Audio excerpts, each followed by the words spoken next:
ఇంతవరకు ఈ లోకములో నువ్వు నరకము చూసావు. కానీ Deuteronomy 11:21 English verse says the days of heaven upon earth. ఈ రోజు నుంచి పరలోకము ఎలాగుంటుందో అది నువ్వు భూమి మీద అనుభవించబోతున్నావు అని చెప్తున్నా.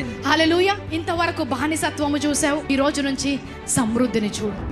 ఇంతవరకు అప్పుల బాధలను చూసావు, ఇప్పటి నుంచి దేవుని యొక్క సమృద్ధిని చూడు. కష్టాలు వస్తుండొచ్చు, you might be struggling, but God has promised you have an overcoming faith. మీరు శ్రమల పోరాడుతూ ఉండవచ్చును, కానీ విజయము పొందే విశ్వాసమును మీకు వాగ్దానం చేసి ఉన్నాడు. God did not say hell and demons will follow you all through your life, but goodness and mercy shall follow you certainly all the days of your life. నీ జీవిత కాలమంతయు పాతాళము దెయ్యములు మిమ్మల్ని వెంబడిస్తాయని లేదు, కానీ కృపా క్షేమములే మిమ్మల్ని వెంబడిస్తాయని చెప్పి ఉన్నాడు. He has a good plan for you. He is good all the time. He can turn around things for your good. ఆయన నీకు మేలు కలుగునట్లుగా పరిస్థితుల్ని మార్చ